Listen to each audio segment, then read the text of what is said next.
I was in the 5th grade, and I was a horrible student. Probably the worst student you've ever seen in your entire life. I thought I was stupid. Everybody else thought I was stupid. So it was unanimous. And but I tell you, I hated the fact that they always teased me about being a dummy. But I was good at one thing in particular, and that was getting other people kicked out of class. I was an expert at that. I would study my classmates, figure out what made them really, really angry, and then I would just irritate them until they were about to explode. But I would never push the last button to make them explode until we were in class and the teacher was nearby. Then I would do it, they would explode, the teacher would kick them out. I'd say, yes! Because I wouldn't be the only one that learned anything. But there was this one girl in class. Now, you all know this girl. Her name is Miss Goody Two-Shoes. Some of you were her. You know, everything pristine, perfect, made everybody else look like a total jerk. I said, wouldn't it be great to get her kicked out of class? There was only one problem. She was cool, calm, collected. You couldn't get under her skin, but I was persistent. I studied her. I figured out what it was. She was so mad. I mean, the steam was coming out of her ears. She was about to explode. But I didn't push the last button. I waited till we were in class. Lo and behold, she sat right down in the seat in front of me. I said, the Lord is good. And as the teacher approached, I started irritating her. I pushed the last button, but she didn't explode. She just quietly turned around and said, you and me on the playground at recess.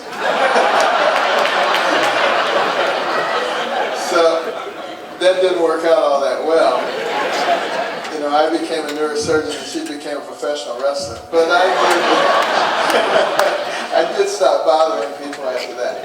But, you know, the kind of student that I was, so reminiscent of many students that you see today, and many adults that you see today who just don't take education seriously. And it really is the great divide in our country.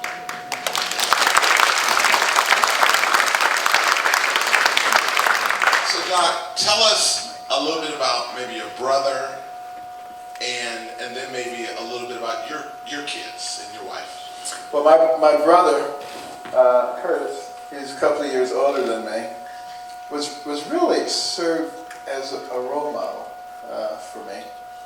And Curtis was wise. I remember one day I was in a lot of trouble at school. I came home, I was in the 3rd grade, and I said, Curtis, do you know where the rat poison is? He said, what do you need rat poison for? I said, I need to kill myself. And he said, oh, that's not the best way to do it.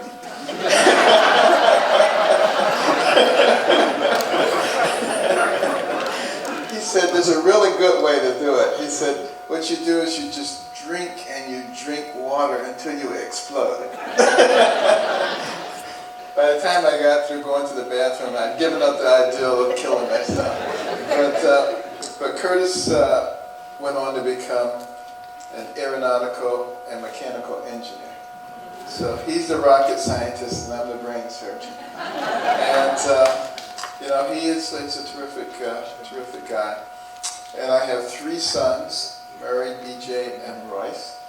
They all got married in 2011.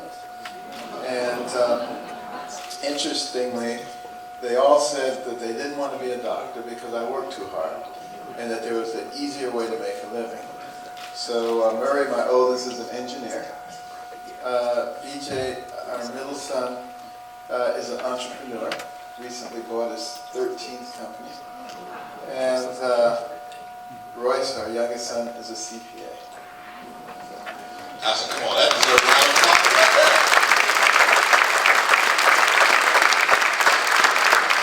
So, you know, you were obviously a renowned surgeon where people may not have dreamt of seeking an African-American doctor before.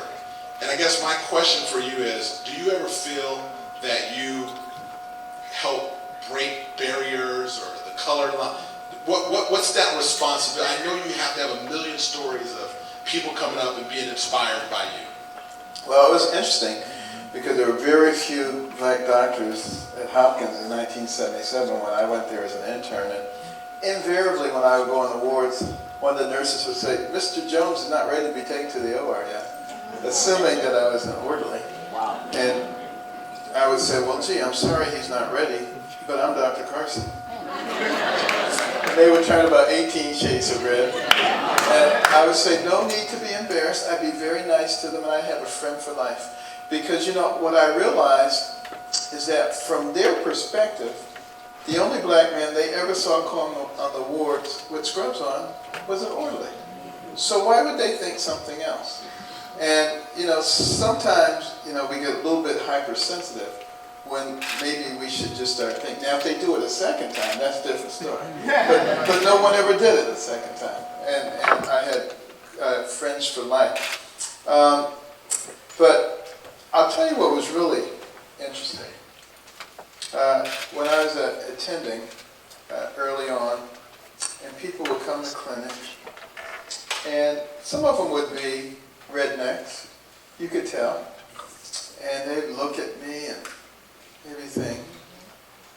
This black guy, he's a neurosurgeon, and you could see the wheels churning, but then you would see a peace come over them, and they would be thinking, he's black and he's chief of pediatric neurosurgery at Johns Hopkins. He must be really good. This is all right. But then I would have the black patients would come in, and you would see their wheels turning, and they'd be saying, "I ain't letting no affirmative action operate on my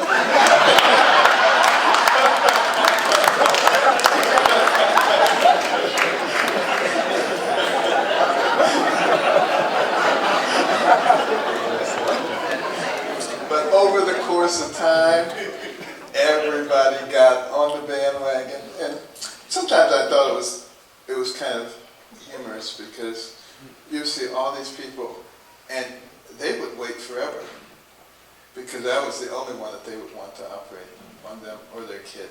And it goes back to what you were saying before: excellence. Excellence knows no color.